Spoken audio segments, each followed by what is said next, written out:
Property Monitor came about to solve a problem of a lack of transparency, things being there, but there being more that could be added to it to service real estate professionals in the industry. So we're focused primarily B2B, providing those professionals in the industry with data and intelligence that they can then use with the other stakeholders further down the chain. Our growth and the sort of the evolution of Property Monitor very closely matches the phases of the market.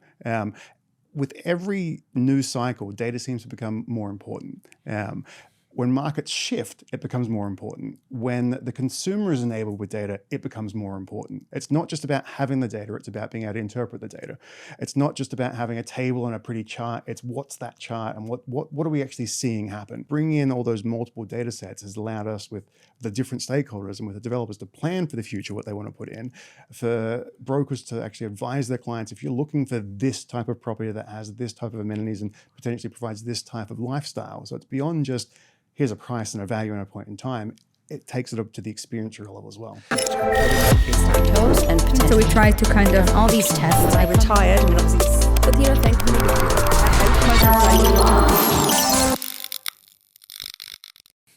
Hello and welcome to another episode of Tell Me Why. My name is Lachlan Kitchen and it's great to have you along.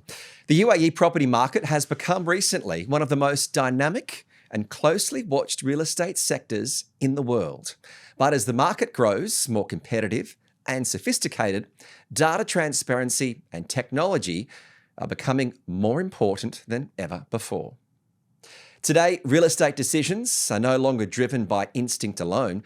Buyers, investors, developers, and brokerages increasingly rely on real-time insights in analytics and prop tech solutions to navigate the market with greater confidence and speed.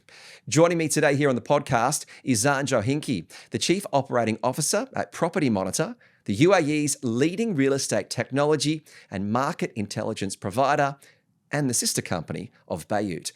In this episode, we'll explore how Property Monitor evolved into one of the most trusted data platforms in the region, how prop tech is reshaping the real estate industry, and why transparency and market intelligence are critical to the future growth of the UAE property sector. Zhann, thank you very much for joining us here on Tell Me Why. It's great to have you along. Oh, it's great to be here.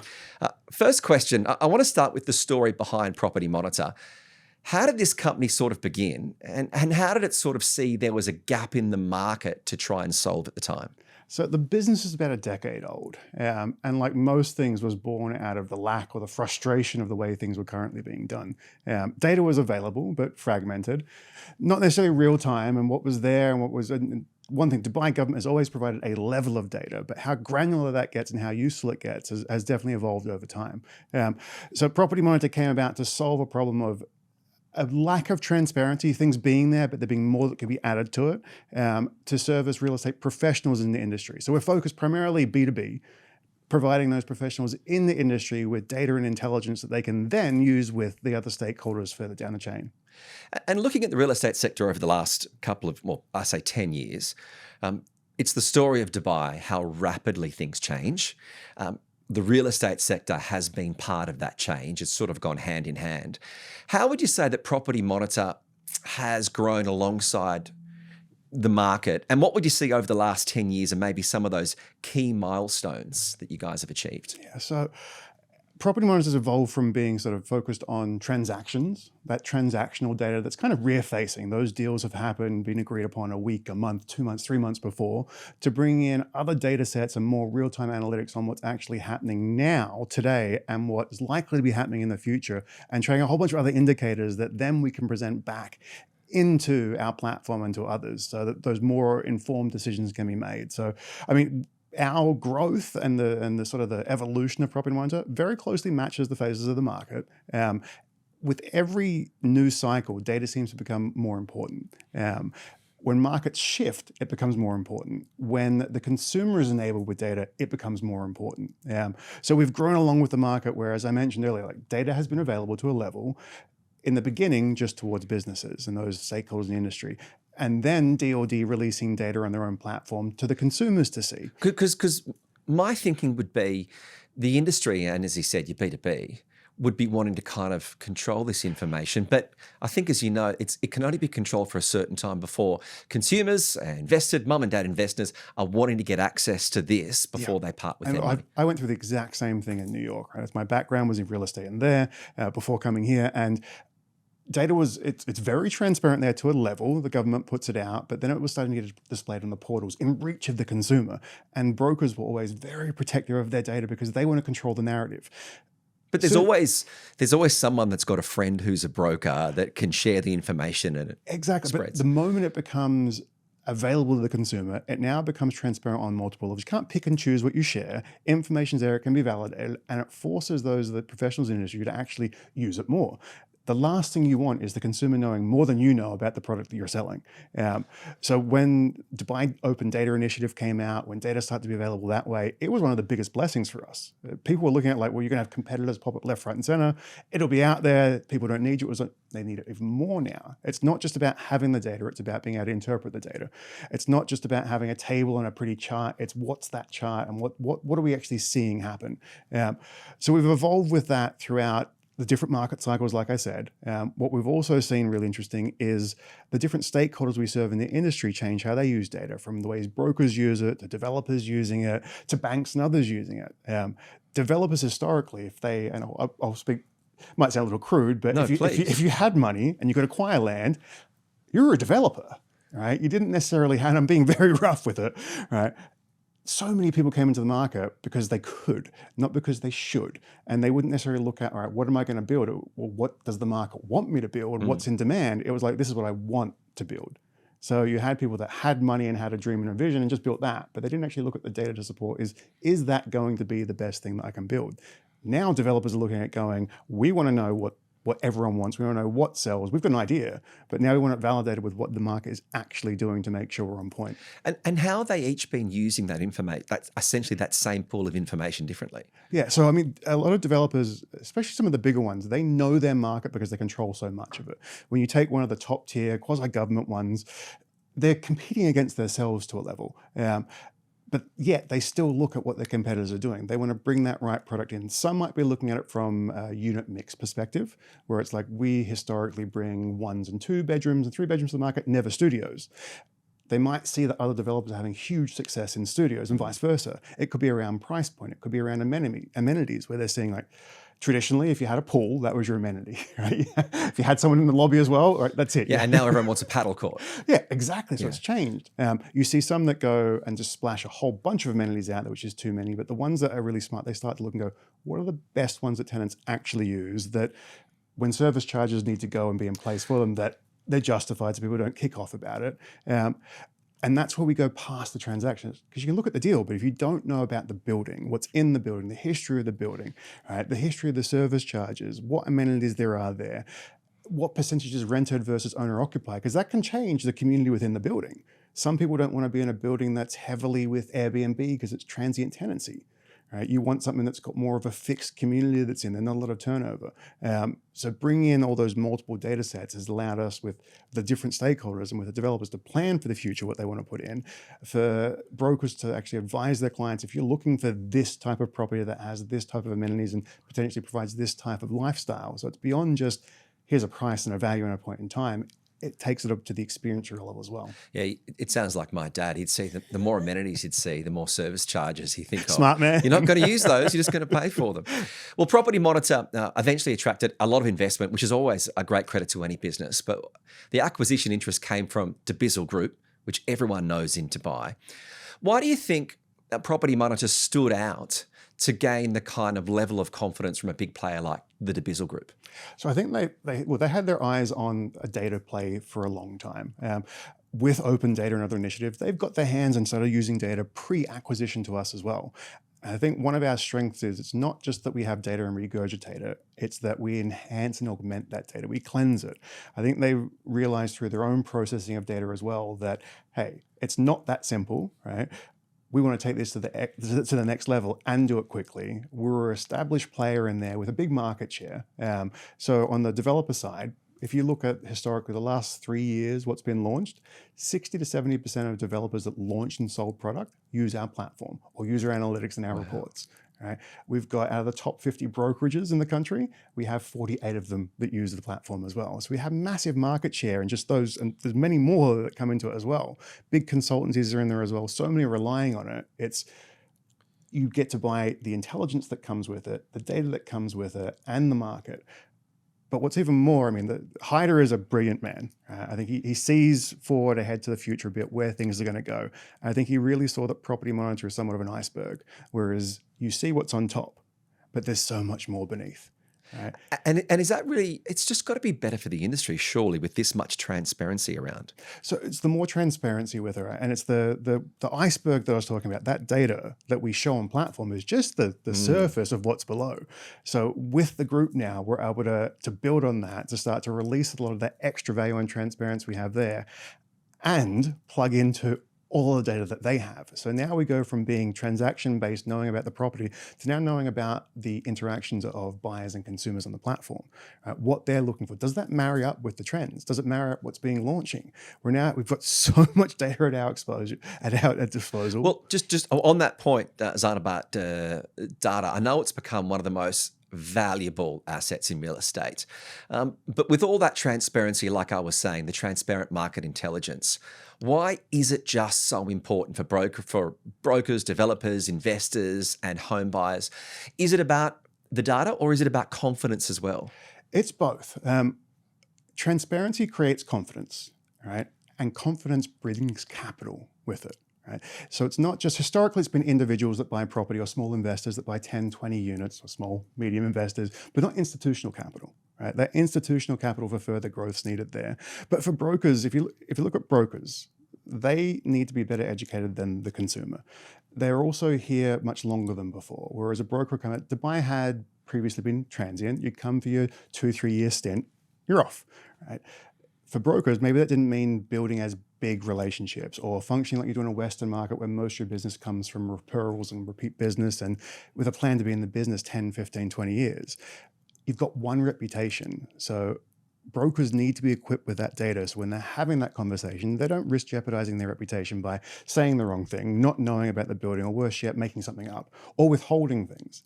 Sometimes there's a good reason why. I'll give you an example. A broker is trying to get a listing in a building for a 3-bedroom, and they're pretty confident it's worth $3 million. And they know the recent comparables in there, and there might be one that sold for $4 million. There's a couple around 3, a couple at 2.9, and they don't want to put the $4 million one in their report. Some would leave it out historically, or let's say there was a $2 million one as well. They're leaving out the outliers, cherry picking what ones to show to fit their narrative. Now it makes more, if the buyer or the seller in the building knows, they know what's sold. They know that the one 10 floors up went for this, was on the market, could be their friend. If the broker leaves it out, they get caught. It's better knowing about it and being able to put the narrative behind it. You know, I'm not including this one because it's had a significant renovation done to it. It's on a higher floor. It's on a high, they can start to put those in there. I've put the best fit comparables together with the data that's available, right? And these are the ones that I'm using to justify market price for your property. And this is why these ones are either not suitable, or it just lets them, I think brokers miss out on how savvy the consumer is, especially the one that lives here. Residents know a lot about the market. Yeah, they're tapped in. Well, I mean, that's the fair point. Is the property might look great on the websites, the building's great, but then you know that 2 streets away there's a bad intersection which causes problems getting in and out of the building and could add an extra half an hour to your day. Yep. So that's or look, you might know that there's a tower coming up next door. There's been a sand plot there for the last 10 years, but there's new construction that's going to happen, which plus or minuses to it, right? It could be fine. The purchaser knows and they're fine to live with that for the next couple of years, or it might be a big deterrent. And that goes back to that question about trust. Property Monitor is seen as one of the most trusted sources of real estate data right across the country. Where do you think that credibility came from? Because it's one thing to trust the actual research, but why do you think there was so much trust in Property Monitor and the research you're providing? It's been intentional. Right? Some of the biggest reasons is we use our own data. Right? We publish a market report. We put content out there. I speak on the market as well, and we use our data. When we build our product and we build our indices and other things, we only publish and put things out that we're willing to stand behind. Right? An example I could give, we would absolutely love to give you the occupancy and vacancy rates in every building. There's no reliable methodology to do that with the data that's available. There might be some others out there that try, but we intentionally don't do it because we can't stand behind it. So if we're going to put something out, we want to have robust methodology behind it, be confident that it's right, and then we build a product around it. And how hard is it to constantly change and keep that data? Because Dubai changes. How often are you having to sort of refresh your data on a certain neighborhood or a certain area? Yeah, so it never stops. All right, transactions happen all the time. Communities grow, they evolve. You get new amenities that come in there. Maybe there's a new mall, a mosque, and other things. There's metro lines coming in. So constantly staying up to date on all of that with the massive amount of project launches and everything that come in as well. Tracking new developers that come into the market, new projects, new areas. It never stops. We have a strong, solid team that's here. We've now plugged into Dibizzle as a group level as well, which takes that to the next level. Plus, we've got actually additional business within the group that even bigger than what we have here on shore. Well, if we can look into some of the future trends, if you can, everyone wants to try and predict what's coming next. I know that a lot of prop tech is transforming the way the real estate sector operates. What do you think are some of the biggest tech trends that you're currently seeing across the UAE and the wider region? Well, without a doubt. Is it AI? Is it? Yeah, it'd be remiss not to say. Yeah. And it's there. I'm seeing a lot of use of it. I'm seeing a lot of potentially questionable use of it. Some misguided, some just through ignorance as well. A lot of people trying. Huge advocate, right? Look, we use certain things within our models as well. It is a garbage in, garbage out scenario. Right? We're uniquely positioned because we sit on a gold mine of quality data. So if you're going to build models around that and use artificial intelligence, you want it trained off the best quality data. Not a lot of people have access to that. Everyone's trying. There are a bunch of out there, and everyone should be leveraging it to a point. But there's a lot of it's clutter. It's a red ocean, right? A lot of people trying to do the same thing. The amount of chatbots that I've seen that are just using data and they're not really providing a USP.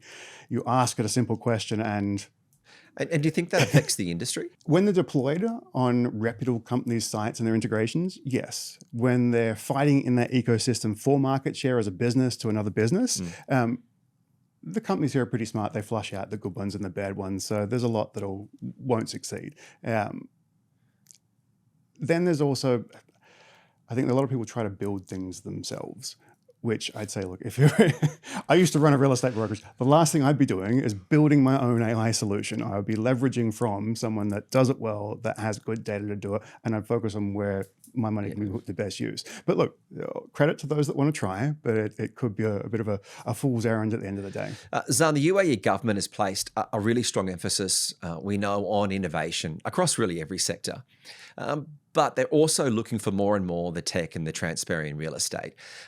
What do you think Property Monitor's role is in terms of contributing to that long-term growth and the maturity of the market? Because you know from your background from both Australia and New York, which were sort of quite experienced markets, and the Dubai property market is quite new, and now we're sort of getting to that mature phase. What is property market's role in helping the sector mature? Yeah, we're teenagers now, I think. We've Okay. gone from Not the quite infancy, there. we're into the teenage role, a little rebellious with some of the tech that's going on, and going into that young adulthood that's there. I think our role, we've grown from being a startup to being acquired. We're kind of now, if we look at, there's a vibrant tech ecosystem in prop tech, and the government is squarely behind it with Reese Initiative and other things. There's a lot of really good ones coming up. I think our role now starts to switch from being in that group to also now starting to mentor and lead that group and help identify some of the good trends going forward. As an industry, there will be, like, speed is going to be one of the biggest things that changes, right? There is a push to move things. We already have a great digital infrastructure with the transaction itself. There's going to be more coming in that facilitate additional speed to that transaction. And every part of the transaction, from buying, selling, renting, to the way that your security deposits are handled, everything is done. You will see a lot of speed increases come across and efficiencies. You'll see a lot of companies start to adopt these things as well. Will it disintermediate the individuals? No. The ones that use it will thrive. The ones that don't adopt and use new technology will potentially go by the ways. It's not just jump in blindly. Don't use AI or a new tech platform for the sake of using one to say you have it. Or try and develop one. Or try and develop one, right? Research them, make sure it fits your part of the business and focus on growing that and the complementary relationship to it. There's a huge amount of prop tech startups coming through. We're in a tough time right now, right? You'll see some of them get culled naturally from it, some that won't be able to raise funding to go to the next step. You'll see some good ideas potentially fizzle out, but then you'll see a bunch of really good ones thrive. There's some coming through now really focusing on the rental market that excite me, because it is probably about 70% of our market. You've got some focusing on landlord protection and tenant protection, streamlining that process, making it more transparent, leveraging data for it. Because it's surprising how many people, particularly as tenants, don't actually know the law and often what their rights are. Yeah, it's staggering, and the government's not quiet about it. They push a lot of this out there, but because population growth is so big, there's a new audience to educate every day, and people forget, right? And there might be laws and regulations in place, but they forget that there's a rental index sometimes, and that rents can only go up a certain amount. Landlords might ask intentionally or cheekily or just forget, and they ask and they receive. Sometimes tenants don't know any better. Some do. I think a lot of people don't know the resources available, or forget that they're there. You've spoken about the success of the company and certainly going from that startup to then being acquired, and that information is available to so many people. But if someone is a broker or you're a real estate professional, what would be those key things that you think data-driven insights can actually make you and your business more competitive to give you an advantage in the marketplace? Yeah, it's with the data and the insights, and with AI. AI can cut down a lot of the legwork for you, right? But the outputs that it gives you, you have to understand. Otherwise, if you've got to go back to a chatbot or something and ask what it means, and it's only as good as your prompts as well. Exactly. So knowing, I mean, you can't know everything. AI can help you know more. Have a focus. Most brokers do. They'll focus on a community or a certain asset type, and they learn everything about it. They know it inside and out. And it's how I was way back in the day when I was a broker. You knew everything that happened inside and out. You become an expert on a community or on a building, on a certain product, is to keep that, right? To focus on that, know what you know, but also be aware of what you don't know, right? Is that as simple as saying, oh, I'm really good with Ema South, or I'm really good with Town Square, or I'm really good with the developments on the Jebel Ali Palm? Is that what you're trying to say? Yeah. If you're really good, or let's say if you live in Town Square, right, and you've sold a few units there, right, build that focus around there and maybe the surrounding communities. Don't stretch yourself to now trying to do Dubai South or Business Bay as an individual broker. As a developer, it's kind of, well, they can be a little more, they can be spread out, but know where you fit. It's very hard. Very few developers serve multiple markets. Binghadi's done a fantastic job, from the traditional Dubai Silicon Oasis with some pinstriped orange balconies to branded residence with Bugatti. Right? And they're very successful with two very different ends of the market. It's not that easy for a broker to do that. And most developers couldn't replicate what they've done as well. Zhann, you touched briefly on AI. We know it's affecting every industry. Many people are saying it's going to take jobs out, which I don't think is going to be the case with real estate. But how do you think AI is going to shape investment property investment and real estate investment? What's the biggest change it's going to bring? Mistakes, funnily enough, in the beginning. It's going to evolve, right? Again, it's anything that's built on data is only as good as the data. So it's garbage in, garbage out. Let's say you have good data, right? You're getting good outputs out from it. It's now how they're going to be used with the relevant stakeholder, whether it's a consumer, whether it's a developer. And then also knowing when it's not quite right. AI hallucinates. So you've got to be, even if it's good and trained on good data, it can still make mistakes. If you can't spot the mistakes, you could lead down a whole path of danger. Yes, see, I've seen a lot of kind of AI modeling of properties, and I'm thinking that doesn't accurately represent the area that it's in. Oh, even like the renders and the videos and other things, some of them get it way up. If you ask something right now to put in a Dubai streetscape and other things, it'll get elements right, but then there's stuff that you're just like, well, that's just way off. Yeah. Back to like, is it going to disintermediate the people involved? No, people embrace it, will be there. But real estate, especially residential real estate, it's emotional. It's a person connection that's there. Mm-hmm. There's only so much that you can train an AI on. When someone says, what's it like to live here? An AI can't do a great job of telling you that. Where's it trained, by the way, where it tells you that? All these models have been trained off what people have previously written or said. If I go on to social media right now, most of the responses and content I see is written by AI off old data. Chatbots, yeah. So as things evolve, if the new content's not coming in about what it's like to live there from a human that's actually lived there, AI is not going to get trained on it. Looking forward, and I want to get one final thought from you. Leave us with maybe one final thought. How do you think the UAE property market is going to change over the next 5-10 years? And what role will technology have in shaping that change? First, markets are cyclical everywhere. They go up, they go down, they can't go up or down forever. It just happens, they change. We're going through a long upcycle now of about 5.5 years. At some point, we're going to see a shift. We're probably seeing that shift right now. What it looks like going forward, no one knows. Things can pivot, things can change with it. How I see the market evolving and growing, 3 years, 5 years, 10 years from now, I'll say something, but whatever I say, it's going to be wrong. Okay. And whatever anyone says, it's going to be wrong because things are growing at such a clip. Right? AI is developing at such a pace that the capabilities that we think are there right now as potentially the top, it's going to be set at a new level. I think what we're going to see is the transaction speed, the process, and the friction within the transaction start to evaporate. It'll get quicker and quicker. So the way we search will fundamentally change. Right? Whether it's adoption of more virtual technologies where you're actually looking at the property immersive and experiencing it, whether it's instead of typing, you're simply just now talking to your computer and it's doing the search. We're going to move away from typical search filters. I think the way developers build and the product that they build is going to be even more focused around what the lifestyle is going to be like in there and how they translate that past a glossy brochure and a few numbers to how the consumer or the investor is going to feel about it. Well, I think it's a fascinating time, and I think that you in the real estate sector are really at the precipice of that change over Dubai and also technology over the next 10 years ago. So Zhann Jochinke, the Chief Operating Officer at Property Monitor, thank you very much for coming on the podcast. It's been great to hear your insights and share your story and maybe give a bit of a glimpse about what we can expect over the next 5 to 10 years. Let's see how that crystal ball is. My thanks once again to Zhann Jochinke, the Chief Operating Officer at Property Monitor, for sharing much of that information about how data, transparency, and of course, PropTech innovation is helping shape the future of the UAE real estate sector. I'm Lachlan Kitchen. Thank you once again for joining us, and I look forward to your company on the next episode of the Gulf News podcast series, Tell Me Why. And don't forget, you can catch up on any of our podcast episodes at our website, gulfnews.com/podcasts.